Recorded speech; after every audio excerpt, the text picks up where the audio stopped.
Live on heaven நேயர்களுக்கு வணக்கம். இந்த வீடியோ நம்ம என்ன பார்க்க போறோம்னா வல்லமை படத்தோட ரிவ்யூ தான் பார்க்க போறோம். பிரேம்ஜி, திவ்யதர்ஷினி, தீபா போன்றவர்கள்லாம் நடிச்சிருக்க இந்த படத்தை கருப்பையா முருகன் இயக்கி இருக்காரு. இந்த படத்தோட கதை என்னன்றதை இப்ப நம்ம பார்த்துடலாம். படத்தோட கதை என்னன்னு பார்த்தோம்னா, மனைவியை திடீரென இறந்துடுறாங்க. அந்த சோகத்துல இருக்க பிரேம்ஜி தன்னோட பொண்ணை கூட்டிட்டு நம்ம இனிமேட்டு இந்த ஊர்ல இருக்க வேணாமா, சென்னைக்கு போயிட்டு உன்னை நல்லா நான் படிக்க வச்சு வளர்க்குறேன் அப்படின்னு சொல்லிட்டு சென்னைக்கு வந்துடுறாரு.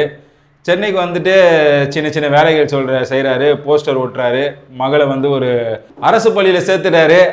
அதுக்கப்புறம் அவங்க வாழ்க்கை போயிட்டுருக்கு. திடீர்னு ஒரு நாள் மகள் பிரேம்ஜி கிட்ட அப்பா இந்த மாதிரி எனக்கு யூரின் போகிற இடத்துல ப்ளீட் ஆகுது அப்படின்றாங்க.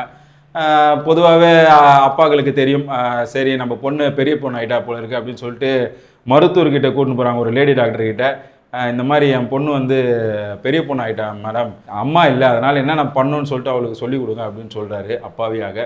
ஆனால் அவங்க செக் பண்ணிட்டு பிரேம்ஜியை கூப்பிட்டு, உங்கள் பொண்ணு பெரிய பொண்ணாக வரல, அவளை யாரோ மிஸ்யூஸ் பண்ணியிருக்காங்க, பாலியல் ரீதியாக துன்புறுத்தியிருக்காங்க, அதனால் ப்ளீடிங் தான் அப்படின்னு சொல்லிட்டு ஒரு அதிர்ச்சியான விஷயத்த சொல்கிறாங்க. இதை கேட்டு ரொம்பவே கஷ்டப்பட்டு போகிறாரு பிரேம்ஜி. அதுக்கப்புறம் இந்த கதையில் யார் அந்த பெண்ணை பாலியல் துன்புறுத்தல் ஆளாக்குனது, இதனால் என்ன மாதிரியான விளைவுகளை சந்திச்சாங்க அப்படின்றது தான் இந்த படத்தோட முழு கதை. படத்தோட ப்ளஸ் எல்லாம் முதல்ல பார்த்துடலாம். படத்தோட ப்ளஸ் பார்த்தீங்கன்னா, அந்த பொண்ணோட ஆக்டிங் பற்றி சொல்லலாம். திவ்யதர்ஷினி நல்லாவே பண்ணியிருக்காங்க. பாலியல் ரீதியான துன்பத்தை நம்மளை யார் அந்த மாதிரி பண்ணான்னு தெரியாமல் அவங்க தவிக்கிற தவிப்பு, அவனை கண்டுபிடிச்சி கண்டிப்பாக நம்ம பழி வாங்கணும் அப்படின்ற அந்த கோபம், அதெல்லாம் அழகாகவே ஸ்க்ரீனில் ப்ரெசன்ஸ் பண்ணியிருக்காங்க திவ்யதர்ஷினி. படத்தோட இன்னொரு ப்ளஸ் என்னன்னு பார்த்தீங்கன்னா, இது ஓடுற டைம் சொல்லலாம். கரெக்டாக 2 மணி நேரம் என்ன படத்திற்கான தேவையோ அது மட்டும் தான் இந்த படத்தில் இருக்குது. மற்றபடி பாடல்கள், தேவையான காட்சிகள் அந்த மாதிரி எந்த விஷயமும் இல்லை. கரெக்டாக படம் ஆரம்பித்து ஒரு 20 நிமிஷத்துலேயே கதைக்குள்ளே போயிடுறாங்க.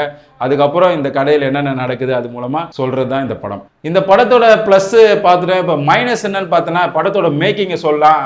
ரொம்ப அமைச்சூர்த்தனமான ஒரு மேக்கிங் தான் சொல்லணும் அந்த படத்தை பொறுத்த வரைக்கும். இந்த படத்தோட பேசு பொருள் என்னன்னு பார்த்தீங்கன்னா, சைல்டு அபியூஸை பற்றி தான். தொடர்ந்து தமிழ் சினிமாவில் பார்த்தீங்கன்னா தொடர்ந்து இந்த மாதிரியான படங்கள் வருது. ஒரு சைல்டு அபியூஸ் நடக்குது, அது உடனே அது பழி வாங்க கிளம்புறாங்க. இப்படியான கதைகள் தான் வந்துட்டு இருக்கு. இந்த படத்தும் அந்த மாதிரியான கதை தான். இதில் என்ன வித்தியாசமாக இயக்குனர் பண்ணியிருக்காரு அப்படின்னு எந்த விஷயமும் இல்லை.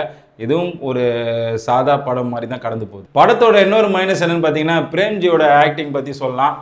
எந்த இடத்துலையும் பொண்ணுக்கு இப்படி ஆயிடுச்சு அப்படின்ற எந்த ஒரு மன கஷ்டமும் ஒரு ஸ்க்ரீனில் எடுத்துகிட்டு வந்த மாதிரி தெரியல. எப்போவுமே சின்ன சின்ன காமெடி ரோலில் வருவருக்கு டைரக்டர் எப்படி இவ்வளோ பெரிய வாய்ப்பு கொடுத்தாருன்னு சத்தியமாக தெரியல. ஆனால் ஏதோ முயற்சி பண்ணியிருக்காரு பிரேம்ஜி. நீங்கள் தேட்டரில் பார்த்துட்டு சொல்லுங்கள் பிரேம்ஜியோட ஆக்டிங் எப்படி இருக்குன்னு சொல்லிட்டு. மொத்தத்தில் இந்த படம் எப்படி இருக்குன்னா, நிறைய சைல்டு அபியூஸ் படங்களை தொடர்ந்து தமிழ் சினிமா பார்த்துட்டு இருக்கு.